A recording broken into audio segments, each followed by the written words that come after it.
est le 27 juin 2026 et aujourd'hui il fait 40 degrés. Et dans mon appart, je pense que c'est la même chose. On est en pleine période de canicule et je suis en colère. Ça fait maintenant une semaine que ça dure, qu'on est sur les 39-40 degrés. On a déjà eu une première période de canicule au mois de mai et on nous annonce encore d'autres canicules pour l'été. Et j'avais besoin d'extérioriser. Donc c'est pour ça que je fais cette vidéo. Donc il est temps de faire une introspection.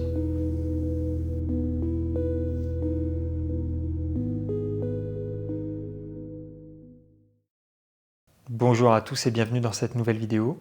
Une vidéo qui n'était pas du tout prévue.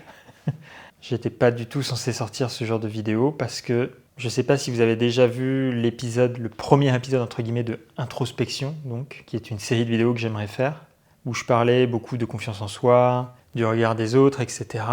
Et j'étais censé faire la suite plus tard de cette vidéo.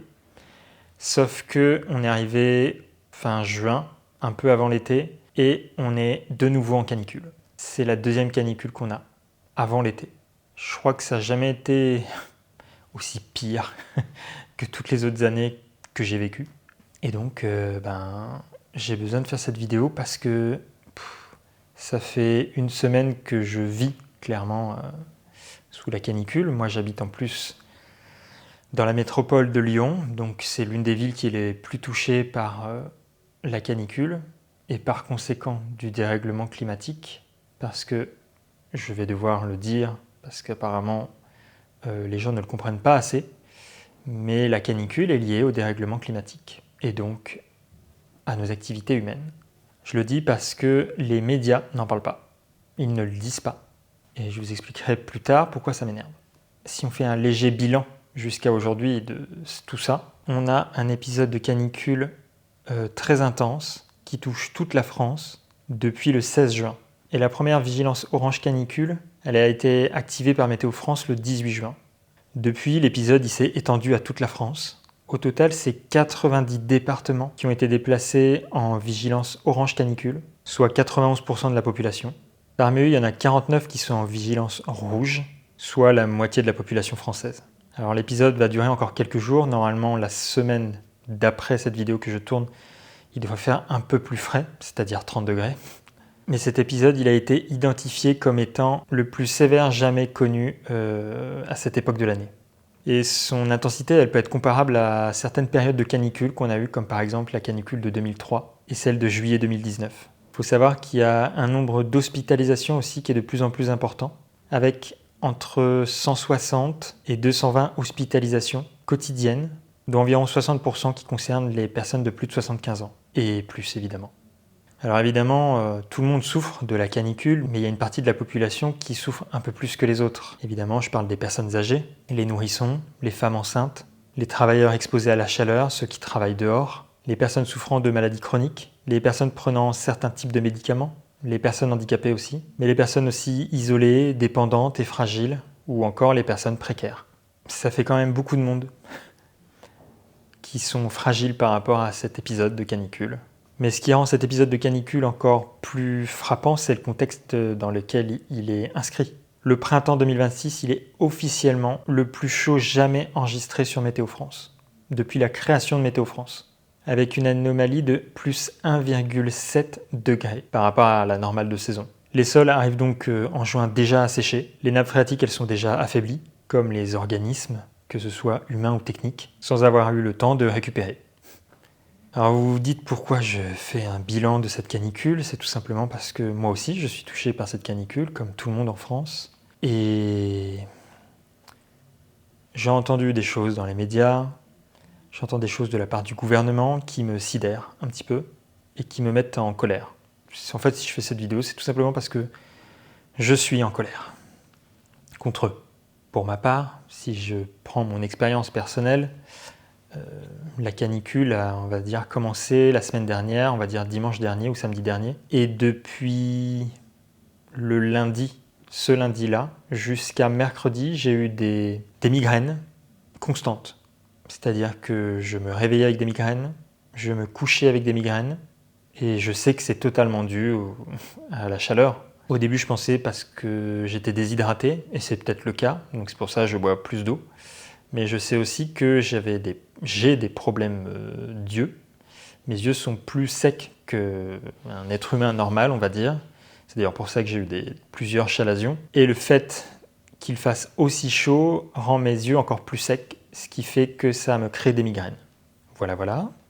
Mais c'est pas tout, parce que en pleine journée, je suis fatigué.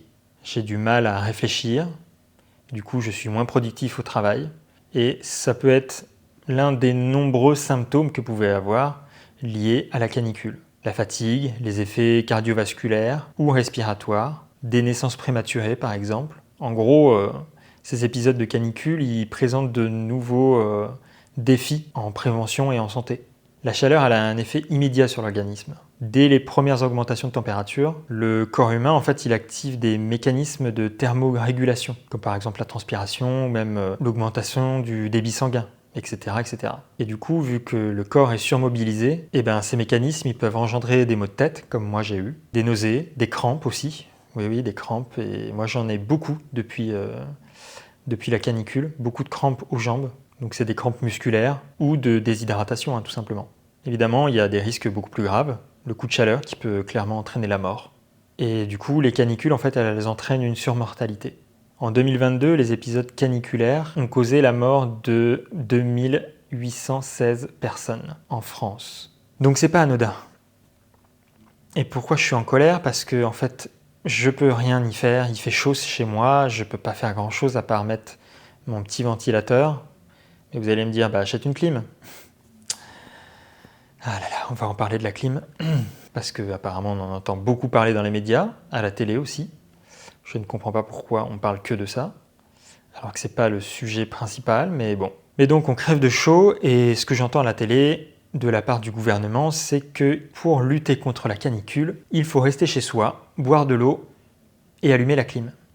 C'est sidérant, clairement, d'entendre ce genre de discours de la part du gouvernement, parce qu'on le sait tous, en tout cas, c'est quand même pas compliqué à comprendre, c'est clairement pas la solution. C'est pas parce que tu vas rester chez toi, que tu vas boire de l'eau et que tu vas allumer ta clim que tout va aller mieux. Au contraire. Donc, évidemment que ça me gonfle quand j'entends ça. Les médias parlent depuis 6 jours de comment installer la clim, de savoir quelle clim il nous faut, est-ce qu'il faut la mettre ou pas. Ils nous font des reportages sur les TGV bloqués, sur les personnes qui mangent des glaces, les personnes qui vont à la plage pour se rafraîchir. Et puis à la fin d'un reportage, on nous parle au bout de 2 minutes du dérèglement climatique. On mentionne quasiment jamais le pourquoi il y a cette canicule, et on mentionne jamais aussi les énergies fossiles, celles qui sont en partie responsables de ce qui se passe aujourd'hui. Au final, on revient comme à l'été 2025, où le niveau d'information sur le climat n'a jamais été aussi mauvais. Parce que je pousse un coup de gueule contre le gouvernement, qui ne fait rien pour changer les choses, mais aussi contre les médias, qui, eux, font n'importe quoi. Ils ne traitent pas les vrais sujets, et surtout, ils ne font pas de la canicule un sujet politique. Et ça, pour moi, c'est très grave, parce qu'on doit politiser la canicule. Parce que tant qu'on ne l'aura pas fait, on ne fera pas comprendre au gouvernement qu'il y a un problème et qu'il faut changer le système pour qu'on puisse vivre dignement. C'est pour ça que c'est tellement indécent d'entendre un président de la République dire « Qui aurait pu prédire la crise climatique ?» Tout le monde en fait. Et depuis longtemps. Alors qu'on a des rapports scientifiques qui sont clairs depuis plusieurs dizaines d'années, et que le dernier rapport du GIEC, il venait de sortir plus d'1 an avant son élocution quand il a dit ça. Et d'ailleurs, en parlant du gouvernement, il y a 2 problématiques fondamentales. La première, déjà, il ne respecte même pas ses objectifs climatiques. Et du coup, il met les Français en danger. C'est le constat du rapport annuel de 2025 du Haut Conseil pour le climat. Et deuxièmement, quel média a interrogé directement le gouvernement sur le sujet du réchauffement climatique et lui a demandé des comptes? Parce que s'il y a bien un truc qui m'agace, c'est qu'on repose beaucoup la responsabilité sur nous, individuellement, alors qu'aujourd'hui, les vrais responsables, c'est eux. Parce qu'eux sont dans l'inaction totale. Et c'est pourtant eux qui ont tous les leviers pour pouvoir changer les choses de manière globale. Quel média a demandé au gouvernement comment il faisait ou il allait faire pour protéger les Français? Qui d'ailleurs meurent par milliers en fait, à cause de ça. Personne. Pourquoi les journalistes aussi, ils rappellent pas les votes à l'Assemblée nationale des partis politiques qui défendent les énergies fossiles et du coup qui condamnent notre avenir climatique. Du coup, le parti du Rassemblement national, par exemple, il peut se permettre de déclarer que le RN est le parti le plus écologique dans notre pays. Alors que c'est... Reste calme. Alors que c'est totalement contradictoire quand tu vois leur programme. Ils ont quand même dit ça sur France Info. Ils racontent évidemment n'importe quoi sur le GIEC et sur la priorisation du nucléaire. Et du coup, ils disent qu'il faut climatiser le pays sans nuance, sans évaluation, sans chiffres, sans rien. Voilà. Encore une fois, une opinion, sans avoir de faits. C'est vraiment insupportable de voir ça, parce qu'on crève de chaud et on voit qu'en fait, nos dirigeants ne font rien pour nous aider. Vraiment, clairement, on peut le dire, le bilan d'Emmanuel Macron est catastrophique sur le plan écologique. Vraiment, en fait, mardi matin, quand je me suis levé, j'étais tellement en colère quand je voyais toute cette vague de chaleur qui nous frappait et que moi, je me sentais totalement impuissant face à tout ça. Parce que j'ai beau faire des gestes individuels que je vous montre en vidéo sur ma chaîne YouTube, et là, je me suis rendu compte qu'en fait, ça suffisait pas. Ça suffit pas. Il faut des acteurs beaucoup plus grands, comme le gouvernement. Et en fait, je le vois, ils ne font rien. Ils ne nous aident pas. Parce que eux, ils sont privilégiés. Donc, ils sont protégés contre le dérèglement climatique, contre les canicules. Parce que c'est plus facile de vivre dans des espaces climatisés ou même en ne pouvant acheter la clim parce qu'ils peuvent se le permettre aussi. Alors que c'est pourtant pas la solution. Mais c'est un exemple parmi tant d'autres. Ils peuvent se permettre d'aller voyager ailleurs dans des endroits moins chauds. Ils peuvent se permettre de manger des aliments qui peuvent nous hydrater, etc. etc. Enfin, vous voyez, il y a plein d'exemples. Alors oui, il y a un débat qui est nécessaire sur la climatisation, qui vraiment doit être tenu, mais dans un cadre où l'on rappelle les enjeux systémiques et où on rappelle aussi qu'on ne résout jamais un problème aussi complexe que le réchauffement climatique avec une seule technologie. Mais pourquoi on peut être factuel et nuancé quand on peut arriver sur un plateau télé et dire des conneries sans contradiction? On a vraiment une pauvreté des débats en France, dans les médias, sur ce sujet-là, et c'est très grave, parce que plus on avance dans le temps, plus ça va empirer. J'ai entendu une phrase, je ne sais plus de qui, je crois que c'est Jean-Marc Jancovici qui l'avait dit, il me semble, qui a dit que cette année sera l'année la moins chaude du reste de notre vie. C'est terrifiant quand on entend ça. Alors que la France, elle se réchauffe plus vite que le reste du monde, que la vague de chaleur qu'il y avait en France était plus chaude que les températures au Sahara, et bien en fait on n'est pas prêt à encaisser un pays qui se réchauffe à 4 degrés. Ce qui apparemment, selon les scientifiques, est le plus probable dans les années à venir. Et on est encore là à débattre pour savoir si ces canicules sont le signe du réchauffement climatique et si ce réchauffement climatique est bien d'origine humaine. On en est encore là dans les débats médiatiques et on a de plus en plus de journalistes, de personnes travaillant aussi à Météo France qui se font insulter sur les réseaux sociaux parce que, soi-disant, les cartes de météo sont trop rouges. Mais elles sont trop rouges, connard, parce qu'en fait, on crève de chaud. Soi-disant, on est trop alarmiste. Mais oui, il faut alarmer, là, c'est le moment. On ne peut plus se permettre de ne plus alarmer. Parce qu'à chaque fois, on nous dit que oui, vous en faites trop. Mais c'est parce que c'est trop, là, en fait. 40 degrés, vous vous rendez compte? 40 degrés, c'était censé être la température qu'il devait faire dans 10 ans. On a déjà dépassé ce stade. Mais en vrai, la vraie obstruction climatique, la principale clairement, ça vient des votes à l'Assemblée nationale du gouvernement, de la droite et de l'extrême droite. Ça peut venir aussi des entreprises qui font du greenwashing, mais aussi des banques qui n'arrêtent pas d'investir massivement dans les énergies fossiles, alors que l'on sait pertinemment que c'est ce qui alimente le dérèglement climatique et le réchauffement de la planète. Des entreprises comme Total, par exemple. Et on entend encore des discours soi-disant rassuristes, je ne sais pas si le mot existe, mais qui nous disent que la technologie, l'intelligence artificielle va nous sauver, qu'on n'a pas besoin de changer nos modes de vie. En fait, ça vient des médias traditionnels qui sont incapables de nommer toutes ces problématiques et de contredire les mensonges politiques en interview. Tous les verrous, en fait, ils sont ici. Et nous, on ne peut pas faire grand-chose, et c'est ça qui me met en colère. Il y a encore des journalistes, des médias qui disent que la France ne représente que 1% des émissions mondiales de CO2. Alors que c'est faux. Et ça aussi, ça m'agace. Ils oublient volontairement le fait que le réchauffement climatique, c'est le résultat de nos émissions cumulées et que la France, elle est l'un des plus grands émetteurs historiques mondiaux de CO2. Parce qu'elle ne prend pas en compte qu'on est l'un des premiers pays à s'être industrialisé et donc à avoir pollué. En plus de ça, nous, on a été un pays colonisateur, donc on a industrialisé ailleurs. Alors oui, en France, on émet beaucoup moins de CO2 qu'avant, mais il faut prendre l'aspect historique, c'est-à-dire depuis le début que l'être humain pollue, la France est l'un des pires. Et ça, on l'entend jamais dans les médias. Il est grand temps, en fait, de gagner du temps, ou de surtout pas en perdre, et de plus débattre, en fait, avec les climato-sceptiques. Il faut arrêter d'inviter, je pense, dans les médias, des personnes qui vont à l'encontre même de rapports scientifiques. Aujourd'hui, c'est clair, net, tout le monde le sait, le dérèglement climatique, il est causé par nous. Donc, il n'y a plus de débat à avoir. Si on souhaite avancer, il faut rappeler que les faits scientifiques sur les canicules, ils ne suffiront pas. C'est bien des décisions politiques qui nous empêchent de changer le système. Un système où nous n'avons d'autre choix que de subir la canicule. Il y a un psychiatre qui s'appelle Frantz Fanon qui disait que politiser, c'est ouvrir l'esprit. Parce que vraiment, il est grand temps de politiser les canicules et de reprendre notre avenir climatique en main. Parce que là, en fait, c'est plus possible. On ne peut plus vivre comme ça. Aujourd'hui, on le sait, la France n'arrivera pas à s'adapter aux prochaines canicules qui vont arriver et au dérèglement climatique si on continue sur cette trajectoire. Donc aujourd'hui, il faut interpeller tous les politiques, tous les médias, parce que sinon, on n'y arrivera jamais. Et j'étais tellement en colère mardi que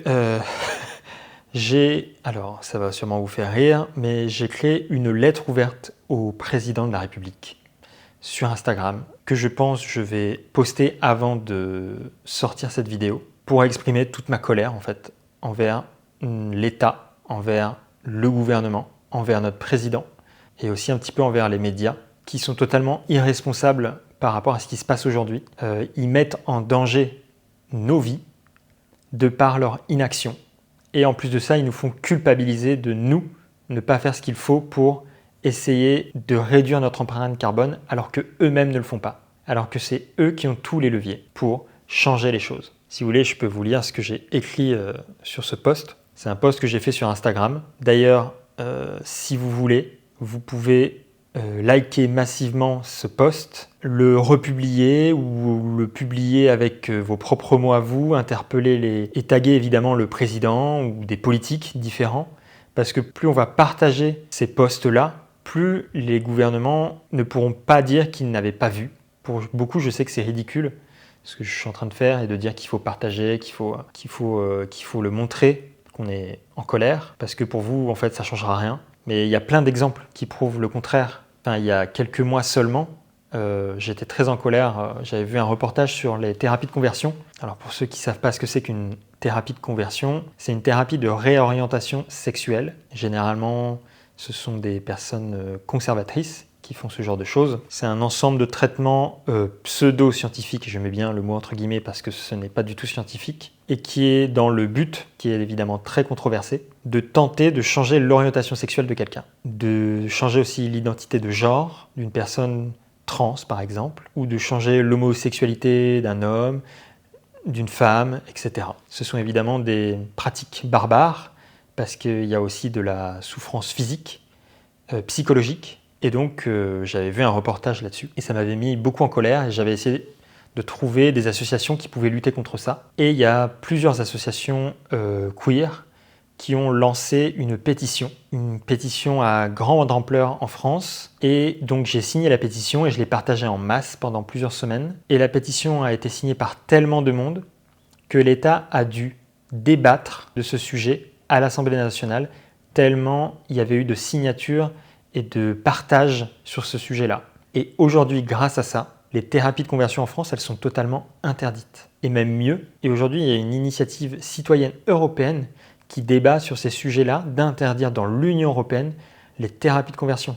Donc, c'est possible, en partageant tous ces posts, en partageant notre colère, l'État n'aura plus d'autre choix que d'en parler à l'Assemblée nationale ou de créer des lois sur les sujets, parce qu'il y aura un consensus citoyen qui fera qu'ils n'auront plus le choix en fait. Mais il ne faut plus leur laisser le choix. Donc du coup, je vais vous lire ce que j'ai écrit. Monsieur Macron, je suis en colère. Alors que nous sommes au mois de juin, nous vivons déjà notre deuxième canicule à 40 degrés. La France a connu une canicule exceptionnelle dès le 26 mai, avec 69 jours de vigilance canicule cumulés avant même le début officiel de l'été. Et votre gouvernement nous dit que nous ne pouvions anticiper ce phénomène inédit. C'est faux. Depuis plusieurs dizaines d'années, les scientifiques nous avaient prévenus des dangers et des conséquences du dérèglement climatique. Ils font l'objet d'un consensus scientifique. Il n'y a pas de débat sur ces sujets, donc nous sommes tous au courant. Et j'entends à la télévision que votre gouvernement préconise de se renfermer chez soi, de boire de l'eau et d'allumer la climatisation pour lutter contre la canicule. Vous êtes irresponsable. Ce n'est pas en allumant la clim que l'on va diminuer le réchauffement climatique. Et je suis abasourdi de voir, une fois de plus, que l'on fait peser sur les épaules des citoyens la responsabilité de notre propre sécurité, celle de nos enfants ou encore de nos aînés. C'est votre travail et celui de votre gouvernement, pas le nôtre. Vous êtes les décideurs et vous êtes ceux qui avez le plus de levier pour changer les choses. Mais votre inaction climatique m'exaspère. Les objectifs climatiques sont loin d'être atteints et notre pays n'est pas prêt à cette adaptation. De plus, les médias désinforment sur le sujet avec seulement des débats sur la clim et pas de vrais sujets de fond sur la cause principale de tout ça, nos activités humaines. On entend à longueur de journée que les écologistes et les scientifiques sont alarmistes. Mais il y a vraiment de quoi être alarmiste. Je refuse de laisser les prochaines générations réparer les erreurs des générations antérieures. Je refuse de dire aux prochaines générations qu'on savait et que l'on a préféré l'inaction à l'action. Concernant votre politique sur l'écologie, le fonds vert pour la transition des collectivités est passé de 2,5 milliards à 850 millions d'euros. L'aide à la rénovation des logements a baissé de 600 millions d'euros. Le plan vélo a été réduit de 1,5 milliard à 31 millions d'euros, etc., etc. Malgré de multiples alertes d'organisations environnementales comme Greenpeace ou le Haut Conseil pour le climat, rien ne change vraiment. De plus, la justice a reconnu la responsabilité de l'État dans l'urgence climatique à 2 reprises en 2021. L'État a l'obligation d'agir afin de respecter ses engagements et réparer ce préjudice après toutes ces années perdues pour le climat. Mais alors, qu'est-ce que vous attendez? Ces vagues de chaleur sont en train de mettre une claque à l'inaction climatique. Mais la claque, on est 68 millions à vouloir vous la mettre. Les gens en ont marre, ils sont fatigués et en colère. Aujourd'hui, je ne suis plus éco-anxieux, mais je suis éco-furieux. Je m'adresse maintenant aux citoyens français qui sont comme moi. Je sais que ce post n'aura aucune incidence ni de portée médiatique, qu'il ne sera pas vu par M. Macron ou nos responsables politiques, mais j'ai besoin d'extérioriser cette colère. Et si vous êtes d'accord avec moi, alors partagez en masse, republiez, commentez et signalez notre président sous ce post ou un post que vous aurez vous-même écrit avec le hashtag colère climat. La colère n'est plus une option, c'est une nécessité pour l'action. J'ai bien envie de dire, j'espère que cette vidéo vous aura plu, mais je pense pas que ce soit le cas. J'espère juste que vous comprenez ma colère. Si vous la comprenez, alors faites comme moi. Parlez directement au gouvernement avec des posts. Critiquez l'État pour ce qu'ils sont en train de faire ou surtout de ce qu'ils sont en train de pas faire. Soyez en colère parce que c'est le seul moyen que j'ai d'extérioriser aujourd'hui. Et n'oubliez pas, la colère n'est plus une option, c'est une nécessité pour l'action.